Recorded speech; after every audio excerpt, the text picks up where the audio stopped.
विद्यार्थी मित्रांनो, माझे नाव श्वेतांबरी राहुल कीर्तिकर, शासकीय अध्यापक महाविद्यालय पनवेल येथील मी एक छात्राध्यापिका. तर विद्यार्थी मित्रांनो, आज आपण असा एक भाग बघणार आहोत की जो आपल्याला सायन्स ह्या विषयामध्ये खूप जास्त काही सांगून जातो. बरोबर, म्हणजे सायन्स विषयाशी याचा खूप जास्त संबंध आहे. बरोबर आहे. म्हणजे जे काय आपण पृथ्वीवरती ह्या सर्व गोष्टी बघतो त्या मेन गोष्टींपासूनच सुरू झालेलं आहे असं आपण म्हणू शकतो. बरोबर आहे. आता ह्या घटकाची, ह्या युनिटची तुम्हाला थोडक्यात माहिती मिळावी म्हणून मी तुम्हाला काही प्रश्न विचारते. ओके. तर पहिला प्रश्न आहे, which taste come from the बिटर गोड. म्हणजे ज्या वेळेला आपण कारलं खातो आणि त्या कारल्यातून कोणती टेस्ट येते तुम्हाला माहिती आहे. कोणती टेस्ट? तुम्ही ज्या वेळेला कारलं खाता त्यावेळेला काय बोलता? किती कडू आहे. कडू म्हणजेच काय? बिटर. कोणती टेस्ट येते बिटर गोड मधून? Bitter taste. ओके. त्यानंतर which taste come from the lemon. Lemon म्हणजे लिंबू. ज्या वेळेला लिंबू आपण खातो त्या लिंबू मधून टेस्ट कोणती येते? तर ती असते सॉर. ओके, म्हणजेच आंबट. Which taste come from the orange. आणि आपण ऑरेंज, ऑरेंज म्हणजे काय काय म्हणतात ऑरेंजला? सांगा बरं. ऑरेंज म्हणजे काय? तर संत्री. ओके. तर हे ज्या वेळेला आपण संत्री खातो त्यावेळेला संत्रीमधून कोणत्या प्रकारची टेस्ट आपल्याला मिळते? ज्या वेळेला संत्री पूर्ण पिकलेलं नसतं त्यावेळेला त्याच्यामधून कोणती टेस्ट येते? तर सॉर टेस्ट म्हणजे आंबट टेस्ट. आणि ज्या वेळेला संत्री पिकून थोडासा तयार झालेला असतो त्यावेळेला त्याच्यामधून स्वीट टेस्ट येते. बरोबर आहे. So you will notice that some substances have sweet taste. मग काही सबस्टन्स आपण बघितलं त्यांच्यामध्ये स्वीट टेस्ट आहे आणि काही सबस्टन्सेसमध्ये बिटर टेस्ट आहे. तसेच काही सबस्टन्सेस जे आपण बघतो त्याच्यामध्ये सॉर टेस्ट आहे. सॉर टेस्ट म्हणजे काय? तर आंबट. बरोबर आहे. मग लेमन असू दे, टॅमरिन, टॅमरिन म्हणजे चिंच असू दे. बरोबर आहे. आवळा, आमला. बरोबर आहे. हे असे काही पदार्थ आहेत की ज्यांच्यामध्ये कंटिन्युअसली सॉर टेस्ट असते. तर ही सॉर टेस्ट म्हणजे काय? आंबट टेस्ट म्हणजे काय? तर त्यांच्यामध्ये एक पर्टिक्युलर प्रकारचा कंपाऊंड प्रेझेंट असतो, एक पदार्थ असतो की ज्याच्यामुळे त्यांची टेस्ट जी आहे ही सॉर होऊन जाते. सॉर म्हणजे आंबट होऊन जाते. बरोबर आहे. आणि ही जी आंबट टेस्ट होते, हे आंबट टेस्ट असलेले सगळेच पदार्थ त्यांच्यामध्ये काय प्रेझेंट आहे? तर ऍसिड. मग त्या ऍसिडमुळे ते काय होऊन जातात? तर असे सॉर होऊन जातात टेस्टमध्ये. बरोबर आहे. आंबट होऊन जातात. Acids are soluble in water and they are corrosive in nature. Acid जे असतात हे पाण्यामध्ये डिझॉल्व्ह होतात, सोल्युबल असतात, वॉटरमध्ये सोल्युबल असतात. आणि त्यांचं जे नेचर आहे हे नेचर कसं आहे? करोसिव्ह. करोसिव्ह म्हणजे त्यांना पटकन कुठल्याही प्रकारचा जंग लागू शकतो, गंज लागू शकतो. बरोबर आहे ना. पटकन ते खराब होऊन जातात. मग त्यांचं ग्रीनिश कलर होऊन जातो किंवा ते पटकन खराब होऊन त्यांच्यामध्ये जास्त कॉन्सन्ट्रेशन वाढतं किंवा कधी कधी ते कॉन्सन्ट्रेशन कमी होतं. त्यांची ॲसिडिटी लेवल कधी कधी कमी होते. खराब पटकन होऊन जातात ते. बरोबर आहे ना. So animals and plants also processes acid in them. आणि ॲनिमल्स असू देत, प्लांट्स असू देत, दोन्हीमध्ये सुद्धा काय आहे? त्यांच्या बॉडीमध्ये हे ॲसिड प्रेझेंट असतंच. ओके. 100% ॲसिड प्रेझेंट आहे. कारण आपण जे दूध पितो त्या दुधामध्ये सुद्धा लॅक्टिक ॲसिड नावाचा पदार्थ प्रेझेंट असतो की जो सुद्धा ॲसिड आहे.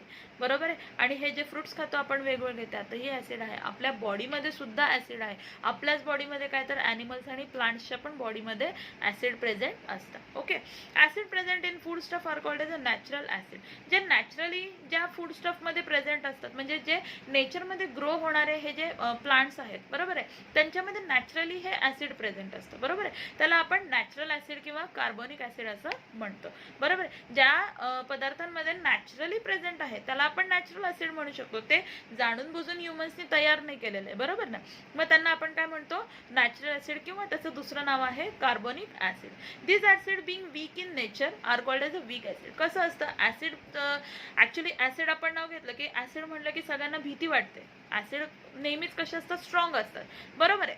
पण हे जे फूड स्टफमध्ये प्रेझेंट असणारे जे ॲसिड्स असतात, हे फूड स्टफमध्ये प्रेझेंट असणारे ॲसिड कसे असतात? वीक ॲसिड असतात, की ज्यांनी लोकांना काहीही त्रास होत नाही. कुठल्याही सजीवाच्या शरीराला त्याचा त्रास होत नाही. लिव्हिंग थिंगला कधीसुद्धा त्याचा इफेक्ट होत नाही. ओके. म्हणून त्यांना आपण वीक ॲसिड म्हणतो. These acids being weak in nature. आता हे जे ॲसिड आहेत, कार्बोनिक ॲसिड असू देत किंवा त्याला दुसरं नाव आपण नॅचरल ॲसिड, हे वीक असल्यामुळे त्याला आपण कसं म्हणतो? वीक ॲसिड म्हणतो. Some acids are strong in nature. जसे वीक आहेत तसे स्ट्रॉंग सुद्धा आहेत. बरोबर आहे. They are caustic soda. तुम्ही सोडा वगैरे पिता कोल्ड्रिंक पिता त्याच्यामध्ये जे बाहेर येणारा जो तो सोडा असतो बरोबर ना, ते बबल्स असतात, ते काय असतात, कार्बन डायऑक्साईडचे बबल्स असतात, मग त्याच्यामध्ये सुद्धा ऍसिड प्रेझेंट आहे बरोबर आहे. किंवा आपण घरात वॉशिंग मशीनला जी पावडर वापरतो, कपडे धुण्यासाठी जी पावडर वापरतो, भांडी घासण्यासाठी जी पावडर म्हणजे डिटर्जंट्स वापरतो, त्याच्यामध्ये सुद्धा काय आहे, ऍसिड प्रेझेंट आहे बरोबर आहे ना. So for example sulphuric acid आहे, ज्याला आपण H2SO4 म्हणतो, H2SO4 sulphuric acid, hydrochloric acid HCl and nitric acid HNO3 हे काही स्ट्रॉंग ऍसिड्सची नावं आहेत. These acids are also called as the mineral acids, आणि ह्या ऍसिड्सला मिनरल ऍसिड पण म्हणतात. हे ऍसिड कधी सुद्धा कुठल्याही लिव्हिंग थिंगच्या बॉडीमध्ये प्रेझेंट नसतात. ओके, त्याला आपण मिनरल ऍसिड्स असं म्हणतो. The skin gate burn Wien there concentrated solution fall on the skin. Okay, म्हणजेच काय सांगितलंय, तर ज्या वेळेला आपण हे स्ट्रॉंग ऍसिड ज्या वेळेला आपण त्यांचा यूज करत असतो, तो it should be very careful. ज्या वेळेला आपण त्यांचा वापर करतो त्यावेळेला ते खूप केअरफुली आपल्याला त्याचा वापर करावा लागतो, कारण थोडासा जरी ड्रॉप आपल्या स्किनवरती जर का पडला तर काय होऊन जातं, तर तिथे बर्न होतं, जळतं बरोबर आहे, आणि ते जळल्यामुळे आपल्याला त्याचा त्रास होऊ शकतो. सो ऑब्व्हियसली हे जे स्ट्रॉंग ऍसिड यूज करतो आपण, ज्या वेळेला हँडल करतो ते खूप केअरफुली हँडल करावे लागतात. ओके, सो ज्या वेळेला ते सोल्युशन आपल्या स्किनवरती पडतात आणि ज्या वेळेला त्याचा आपल्याला त्रास होतो, similarly their vapours if inhaled can be harmful to health. बरोबर आहे, जसं ते स्किनवरती पडल्यानंतर आपल्याला जर का तिथे बर्निंग होऊ शकतं, भाजू शकतं, जळू शकते तिथली स्किन, तर आपण जर का त्याचा स्मेल घेतला तर आपल्या जी रेस्पिरेटरी सिस्टीम आहे, आपल्या नाकामधून ते आपल्या बॉडीमध्ये हार्मफुल गॅस जातो बरोबर आहे ना, त्यामुळे ते इनहेल पण करायचं नाही. Okay, so strong concentrated acids are converted into their dilute acid by slowly adding them into the water. आता हे स्ट्रॉंग ऍसिड खूप स्ट्रॉंग असतात, कारण त्यांच्यामध्ये ऍसिडची लेवल जास्त असते आणि वॉटरची लेवल ऑलमोस्ट नसल्यासारखी असते.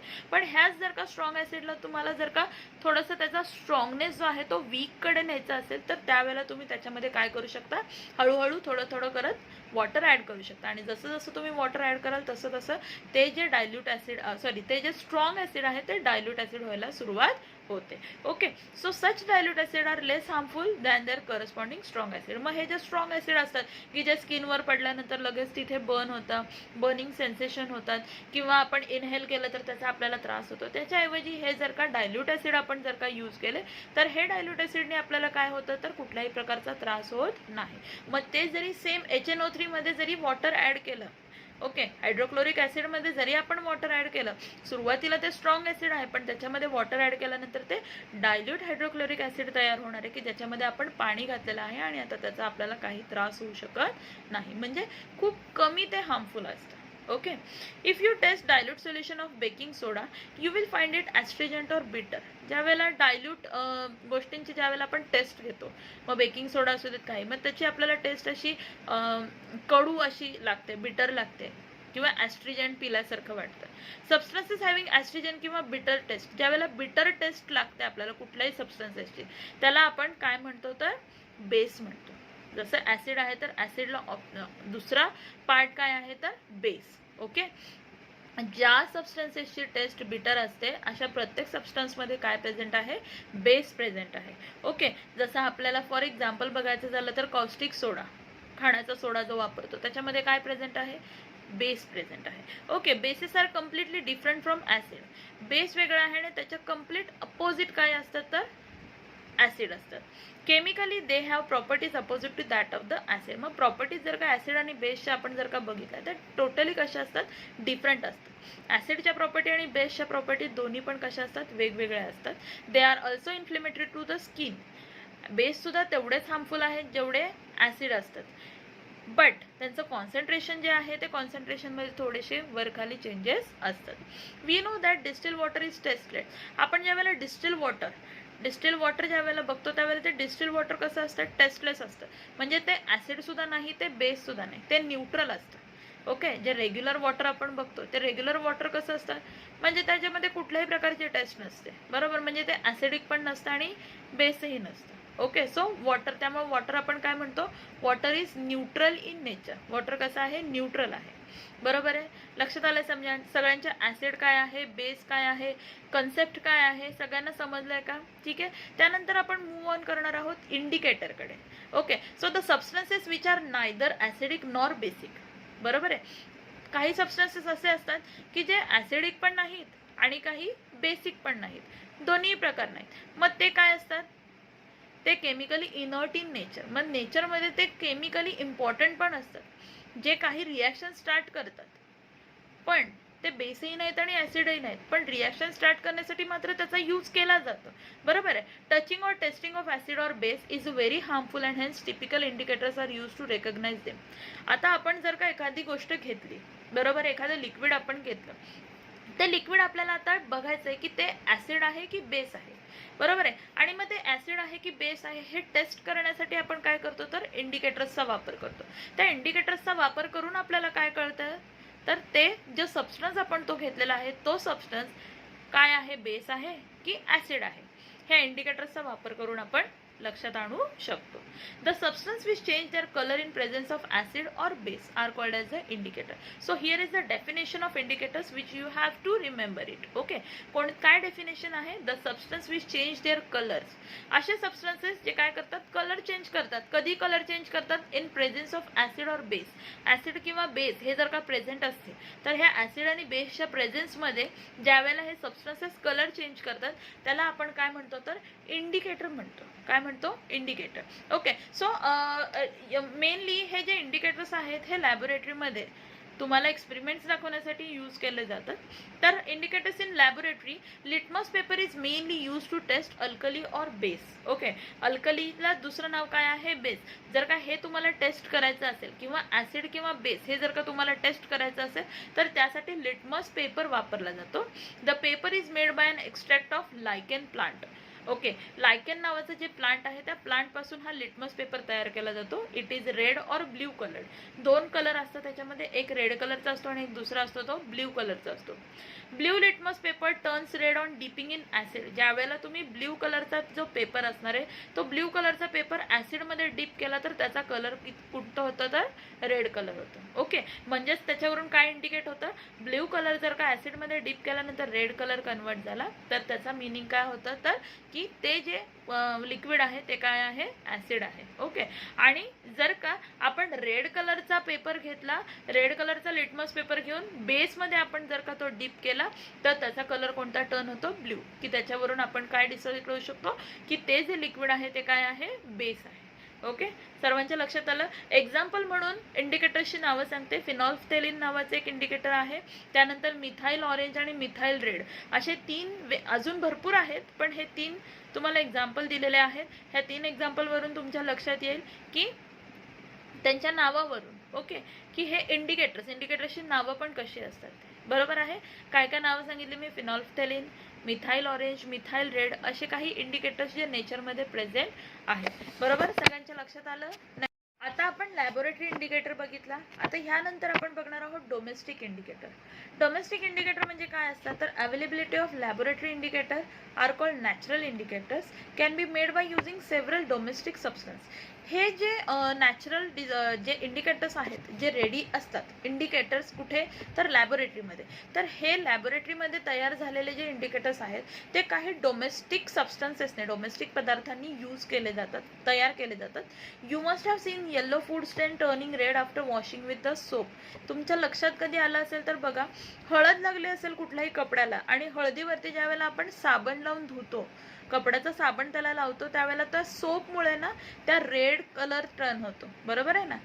काय होतं तर त्या हळदीचा येलो कलर असतो आणि त्या येलो कलरचा आपण जर का डिटर्जंट लावल्यानंतर त्याचा कलर कोणता टर्न होतो तर रेड कलर टर्न होतो. बरोबर आहे. Due to the presence of acid. कशामध्ये प्रेझेन्स असतो ऍसिडचा तर त्या कॉस्टिक सोडामध्ये, म्हणजे त्या सोपमध्ये काय असतो तर ऍसिड प्रेझेंट असतो. त्यामुळे आपण ज्या वेळेला हळदीचे कपडे किंवा हळद लागलेले कपडे जर का असतील आणि ते धुवायला गेलो सोपनी तर त्याचा कलर कोणता होतो तर रेड कलर होतो.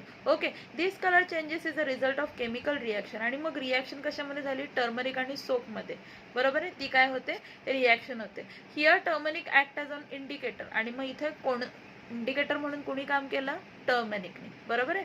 टर्मरिक तर काय ऍसिड नाही, बेस नाही. टर्मरिक रेग्युलर एक सबस्टन्स आहे, त्याला डोमेस्टिक सबस्टन्स आपण म्हणू शकतो. मग त्यांनी ॲज अ इंडिकेटर काम केलं to describe the acid is present in the soap. बरोबर आहे. त्या डिटर्जंटमध्ये, त्या सोपमध्ये काय आहे? ऍसिड प्रेझेंट आहे. मग ते दाखवण्यासाठी, एक्सप्लेन करण्यासाठी म्हणून इंडिकेटरचा कोणता वापर केला आपण? इथे टर्मेरिकचा वापर केला. Okay. Natural indicators can also be prepared from the red cabbage, radish tomato and similar from hibiscus and rose. Natural indicators बनवण्यासाठी आपण हिबिस्कस, रोज, त्याच्यानंतर रॅडिश टोमॅटो आणि रेड कॅबेज याचा सुद्धा वापर करू शकतो. ओके, लक्षात आले सगळ्यांच्या? आता तुम्हाला प्रश्न पडला असेल, हे डोमेस्टिक सबस्टन्सेस पासून म्हणजे जे हे रेड कॅबेज किंवा रॅडिश टोमॅटो, त्याच्यानंतर हिबिस्कस, रोज, हे जे मी सांगितलं याच्यापासून इंडिकेटर्स तयार कसे करतात, त्यासाठी एक छोटासा एक्सपेरिमेंट तुम्हाला मी एक्सप्लेन करते. याच्यामध्ये आपल्याला काय काय घ्यायचं? तर हिबिस्कस घ्यायचंय, rose, turmeric, red cabbage, leaves, filter paper, हे सगळं घ्यायचंय. त्यानंतर काय करायचंय? तर एक फिल्टर पेपर घ्यायचा, त्याच्यावरती हिबिस्कस फ्लावर आहे तो पूर्णपणे रब करायचा, घासायचा. ओके. आणि तो जर का घासला तो छान, मग तो फिल्टर पेपर नुसता राहिला नाही, तो काय झाला? तर हिबिस्कस पेपर झाला. बरोबर आहे. हिबिस्कस फ्लावर पेपर झाला. तसंच रोजच्या बाबतीत करायचं. रोजचे पेटल्स घ्यायचे, म्हणजे पाकळ्या घ्यायच्या, त्या फिल्टर पेपरवरती काय करायच्या? घासायच्या. त्या घासल्यानंतर मग तो काय झाला? रोज पेटल फिल्टर पेपर झाला. ओके. असे सगळे जे आपण वेगवेगळे जे सबस्टन्सेस घेतले आहेत ते सगळे सबस्टन्स रब करायचे पेपरवरती, आणि मग तो पेपर जो तयार झालेला असेल तो ॲज अ इंडिकेटर म्हणून आपण यूज करू शकतो. ओके, सगळ्यांच्या लक्षात आलंय? यानंतर आपण ब्रीफली बघणार आहोत ॲसिड म्हणजे काय आहे. Okay. So acid is such a substance which gives H+ ions in solution state. Okay. ज्यावेळेला सोल्युशन असतं त्या सोल्युशनमध्ये ज्यावेळेला H+ आयन्स असतात, ते H+ आयन्स म्हणजेच काय, त्याच्यामुळे आपल्याला लक्षात येतं की हा जो सबस्टन्स आहे तो काय आहे? ॲसिडिक सबस्टन्स आहे. For example HCl, hydrochloric acid. Okay. हे हायड्रोक्लोरिक ॲसिडमध्ये HCl. ओके. H+ आहे, Cl-. ओके. सो H+ जो आहे हा H+ काय इंडिकेट करतो? तो this is a acid. Okay. So examples काय आहेत ॲसिडचे? HCl that is hydrochloric acid, HNO3 nitric acid, त्यानंतर H2CO3 carbonic acid, H2SO4 sulphuric acid. हे जे एक्झाम्पल्स मी सांगितले, एक्झाम्पल्समध्ये प्रत्येक वेळेला स्टार्टिंगला H आला. बरोबर आहे. म्हणजेच काय? तर it shows the H+ ions presence in the acid. Okay. Our daily diet contains a few natural acid. Daily डाएटमध्ये सुद्धा आपण काही नॅचरल ॲसिड घेतो, जसं की विनेगर आहे, orange, tamarind, tomato, curd, lemon. Vinegar जे असतं, विनेगरमध्ये ॲसिटिक ॲसिड प्रेझेंट आहे. ऑरेंज आपण रेग्युलरली संत्री खातो, बरोबर आहे, त्याच्यामध्ये सायट्रिक ॲसिड आहे. टॅमरिंडमध्ये टार्टरिक ॲसिड असतं. टोमॅटोमध्ये ऑक्झॅलिक ॲसिड आहे. कर्ड म्हणजे दहीमध्ये लॅक्टिक ॲसिड आहे, आणि लेमनमध्ये सुद्धा सिट्रिक ॲसिड प्रेझेंट आहे. बरोबर आहे. म्हणजे हे जे आपण घरी डेली रुटीनमध्ये सुद्धा ज्या गोष्टी खातो त्याच्यामध्ये सुद्धा ॲसिड प्रेझेंट आहे. ओके. त्यानंतर ॲसिडच्या प्रॉपर्टीज काय आहेत? जर का आपण ॲसिड काय आहे हे बघायला गेलो तर ॲसिडच्या प्रॉपर्टीज काय आहेत? तर acids are sour in taste. जसं मी लेक्चरच्या स्टार्टिंगलाच तुम्हाला सांगितलं होतं की ॲसिडची जी टेस्ट असते ती कशी असते? सोअर. सोअर म्हणजे कशी असते? आंबट असते. बरोबर आहे. आंबट पदार्थ जेवढे तेवढे काय आहेत? ॲसिड्स असतात. बरोबर आहे. सो ॲसिडची टेस्ट कशी असते? सॉर असते. Acid molecule contain hydrogen ions. जसं हे पण मी मगाशीच सांगितलं तुम्हाला, H+ आयन्स, हायड्रोजन आयन्स हे ॲसिड मॉलिक्युल्समध्ये प्रेझेंट असतात. Acid react with the metal to form a hydrogen gas. ज्या ज्या वेळेला ॲसिडची रिॲक्शन होते मेटल्स बरोबर, त्या त्या वेळेला त्याच्यामधून काय तयार होतो? हायड्रोजन गॅस तयार होतो. Acid react with carbonate and liberate CO2 gas. Acid ज्या वेळेला कार्बोनेट्स बरोबर रिॲक्ट होतो, म्हणजे कार्बोनेट्स बरोबर रिॲक्ट होतो म्हणजेच काय? तर कार्बन प्लस नायट्रोजन. ओके. त्याला आपण कार्बोनेट्स म्हणतो. मग ह्या कार्बोनेट्स बरोबर ज्या वेळेला ॲसिड रिॲक्ट होतं त्यावेळेला त्याच्यामधून CO2 कार्बन डायऑक्साईड नेहमी निघून जातो. Okay. Blue litmus turns red in acid. आणि मगाशी तुम्हाला ज्या पद्धतीने मी सांगितलं की हे लिटमस पेपर आपण घेतो, या लिटमस पेपरमध्ये ब्ल्यू लिटमस पेपर नेहमी रेड कलरमध्ये ट्रान्सफर होतो, कन्वर्ट होतो, त्याला आपण काय म्हणतो? ॲसिड म्हणतो. ओके. त्यानंतर ॲसिडचे युजेस काय काय आहेत? Acid are used in the production of chemical fertilisers. कुठल्याही प्रकारचे केमिकल फर्टिलायझर्स जे असतात, ओके, म्हणजे त्याला आपण फर्टिलायझर्सला आपण नाशिवंत वगैरे म्हणतो, बरोबर आहे ना. त्या फर्टिलायझर्ससाठी केमिकल फर्टिलायझर्समध्ये ॲसिडचा वापर होतो. Acids are used in the production of explosive, oil purification, medicines, dyes and paints. घरी जे आपण पेंट करतो वॉलला, बरोबर आहे, त्या पेंट्समध्ये सुद्धा ॲसिड प्रेझेंट आहे. त्यानंतर डाईज, वेगवेगळे केसांना लावणारे हेअर डाय वगैरे असतात, वेगवेगळे कलर्स येतात मार्केटमध्ये, बरोबर आहे, ज्याच्यासाठी क्लोथ कलर पण असतो, त्याच्यामध्ये पण त्या डाईजमध्ये सुद्धा ॲसिड प्रेझेंट आहे. त्यानंतर मेडिसिन्स आपण खातो, त्यातही ॲसिड प्रेझेंट आहे. त्यानंतर ऑइल प्युरिफिकेशन ज्या वेळेला करतात, ते ऑइल प्युरिफिकेशन करायला, ऑइल फिल्टर करण्यासाठी सुद्धा ॲसिडचा वापर केला जातो. आणि वेगवेगळ्या प्रकारचे एक्सप्लोजिव्स, बरोबर आहे, मग ते एक्सप्लोजिव्स स्फोटक पदार्थ, एक्सप्लोजिव्ह म्हणजे काय, स्फोटक पदार्थ, मग ते स्फोटक पदार्थ बनवण्यासाठी सुद्धा ॲसिडचा वापर केला जातो. त्यानंतर acids, hydrochloric acids is used for the preparation of different type of chloride salts. Hydrochloric acid जे आहे HCl, हे हायड्रोक्लोरिक ॲसिड कशासाठी वापर केला जातो, तर वेगळ्या वेगळ्या टाईप्सच्या क्लोराईड सॉल्ट्स बनवण्यासाठी हायड्रोक्लोरिक ॲसिडचा वापर केला जातो. Dilute H2SO4, dilute sulphuric acid जे आहे, ह्या सल्फ्युरिक ॲसिड कशामध्ये वापरला जातो, बॅटरीजमध्ये वापरला जातो. म्हणजे इलेक्ट्रिक सेल, घरात जे तुम्ही सेल वापरता ना, त्या सेलमध्ये काय आहे, डायल्यूट सल्फ्युरिक ॲसिड प्रेझेंट असतो, की ज्यामुळे ते रिचार्ज होतात सेल, बरोबर आहे. मग त्यासाठी डायल्यूट सल्फ्युरिक ॲसिडचा वापर केला जातो. Dilute HCl use for the sterilisation of water. Water स्टरलायझेशनमध्ये सुद्धा डायल्यूट HClचा वापर होतो. Acid is use for making a white paper from wood pulp. Acid कशापासून बनवतात, म्हणजे ज्या वेळेला पेपर बनवतात ना, मग ते पेपर बनवण्यासाठी आपण म्हणतो नेहमी कागद, पेपर कशापासून बनतो, तर प्लांट्सपासून बनतात किंवा वूडपासून बनतो आपण सांगतो. म्हणजे वूडपासून म्हणजे काय, वूडचा जो पल्प असतो, त्या पल्पपासून पेपर बनतो. मग ते बनवण्यासाठी ॲसिडचा वापर केला जातो. ओके, सर्वांच्या लक्षात आलंय का, ॲसिडचे युजेस, ॲसिडच्या प्रॉपर्टीज आणि what is acid is with their example. Okay, आतापर्यंत आपण जे बघितलं ते ॲसिड्स काय होते, तर हार्मफुल ॲसिड होते. पण काही असे ॲसिड्स असतात की जे आपल्या बॉडीमध्ये प्रेझेंट आहेत, की जे आपल्या बॉडीला युजफुल आहेत. जसं DNA म्हणजे काय, डिऑक्सिरायबोन्यूक्लिक ॲसिड. हे DNA आपल्या बॉडीमध्ये सर्वात महत्त्वाचं काम करतं. ओके, DNA वरून पॅरेंट्स कळतात मुलांचे, बरोबर आहे. DNA वरून आपण कोणाचं कोणाबरोबर काय रिलेशन आहे हे सांगू शकतो. DNA आपल्या बॉडीमध्ये रेग्युलरली प्रेझेंट असतोच, प्रत्येक सेलमध्ये प्रेझेंट असतो. DNA is an acid present in our body, decide heredity property. वेगवेगळ्या प्रकारचे हेरिडिटी डिसीजेस असू देत, प्रॉपर्टीज असू देत, ते सगळे हेरिडिटी प्रॉपर्टीज कोण डिसाईड करतं, DNA डिसाईड करतो. Protein which are a part of our body cells are made up of the amino acids. आपल्या बॉडीमध्ये जे प्रोटीन्स खूप इम्पॉर्टंट असतात आपल्या बॉडी ग्रोथसाठी, बरोबर आहे. मग हे जे प्रोटीन्स आपल्या बॉडीमध्ये प्रेझेंट असतात, आणि हे प्रोटीन्स कशापासून बनतात, तर अमिनो ॲसिड पासून बनतात, बरोबर आहे. आणि फॅट जे आहे आपल्या बॉडीमध्ये, फॅट जे असतात ते पण कशापासून बनतात, एक प्रकारचे ॲसिड आहेत, त्यांचं नाव आहे फॅटी ॲसिड. त्या फॅटी ॲसिड्स पासून काय होतात, तर हे फॅट्स तयार होतात, बरोबर आहे. सर्वांच्या लक्षात आलं. त्यानंतर आपण बघणार आहोत बेसिस, किंवा त्यालाच दुसरं नाव आहे alkalis. Alkali is a substance whose water solution gives hydroxide ion. आता जसं आपण ॲसिडमध्ये बघितलं होतं, ॲसिडमध्ये H+ आयन्स आपल्याला मिळत होते. आता ॲसिड जे बेसिस जे आहेत, ह्या बेसिस किंवा अल्कलीजमध्ये आपल्याला OH- आयन्स, ज्याला आपण हायड्रॉक्साईड आयन्स म्हणतो, ते आपल्याला बघायला मिळतात.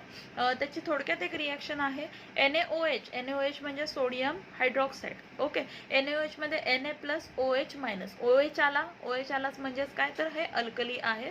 Gives Na+ and OH- ions, बरोबर आहे. जसं मी तुम्हाला ऑलरेडी ते सेपरेट करून सांगितले, Na+ and OH-. ओके, मग OH- आले की त्या पर्टिक्युलर सबस्टन्सला काय म्हणतो आपण, अल्कली सबस्टन्स म्हणतो. ओके, सो प्रॉपर्टीज काय काय आहेत अल्कलीच्या. Alkali has a bitter taste. हे मी लेक्चरच्या स्टार्टिंगला तुम्हाला ॲसिड आणि बेस दोन्हीचे पण टेस्ट सांगितल्या होत्या. जे अल्कलीज असतात त्याची टेस्ट कोणती असते, बिटर. बिटर म्हणजे कडू टेस्ट असते. दे आर अ स्लिपरी म्हणजे ते असे सटकणारे असतात, घसरणारे असतात, घसरणारे पदार्थ आहेत त्यांच्या म्हणजे ते जर का आपण जमिनीवरती जरी टाकले तर ते स्लिप होऊ शकतं त्याच्यावरून काही, आणि कुठलीही वस्तू आपण ठेवली तरी ती स्लिप होऊ शकते, म्हणजे स्लिपरी आहेत ते.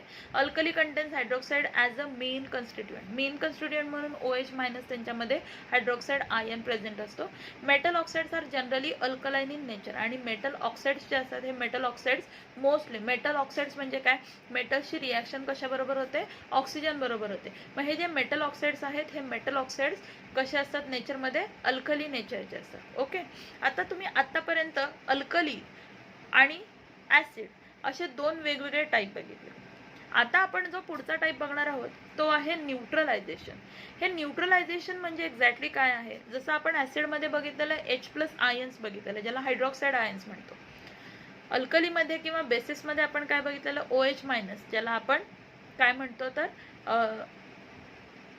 OH- आयन्स हायड्रॉक्साईड आयन्स म्हणतो, बरोबर आहे. आणि मग हे जे न्यूट्रलायझेशन आहे, ह्या न्यूट्रलायझेशनमध्ये ज्या वेळेला ॲसिड कंटेन्स हायड्रोजन आयन्स आणि अल्कली कंटेन्स हायड्रॉक्साईड आयन्स जे आहेत हे ज्या वेळेला एकत्र येऊन त्याच्यामधून सॉल्ट अँड वॉटर तयार होतात, या कॉम्बिनेशनला आपण काय म्हणतो, न्यूट्रलायझेशन म्हणतो. Okay, so we have seen that acid contains hydrogen ions and alkali contains hydroxide ions, salt and water are form. ज्यावेळेला ह्यांची रिॲक्शन एकत्र होते, ॲसिड आणि बेसची रिॲक्शन ज्यावेळेला एकत्र होते त्यावेळेला त्यामधून काय तयार होतं, सॉल्ट आणि वॉटर तयार होतं. त्याला आपण काय म्हणतो, न्यूट्रलायझेशन प्रोसेस असं म्हणतो. सपोज ॲसिड म्हणून आपण HCl घेतलं, हायड्रोक्लोरिक ॲसिड घेतलं, बेस म्हणून आपण NaOH घेतलं, सोडियम हायड्रॉक्साईड घेतलं, तर HCl आणि NaOH बेस प्लस ॲसिड त्याच्यामधून तयार काय होणार आहे, NaCl, सोडियम क्लोराईड तयार होणार आहे, जे सॉल्ट आहे. सोडियम क्लोराईड आपण जे घरात पण खातो ते sodium chloride. Okay, NaCl plus water H2.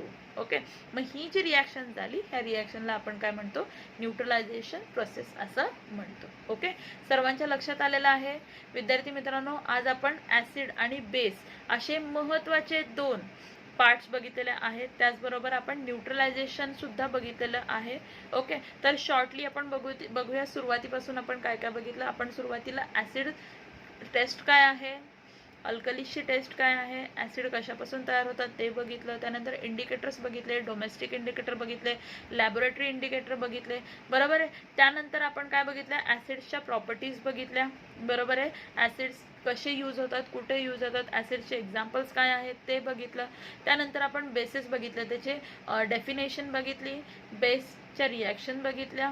Okay, त्यानंतर बेसच्या प्रॉपर्टीज बघितल्या. त्यानंतर आपण सगळ्यात लास्टला काय बघितलं तर न्यूट्रलायझेशन प्रोसेस बघितली. ओके, सर्वांच्या लक्षात आलेलं आहे. यानंतरचं पेज मी तुम्हाला जे दाखवणार आहे ते होमवर्कचं पेज आहे, तर तो होमवर्क सर्वांनी घरी करा, आणि काही शंका असेल तर तुम्ही विचारू शकता. ओके, सर्वांना समजलं असेल अशी मी अपेक्षा करते. धन्यवाद.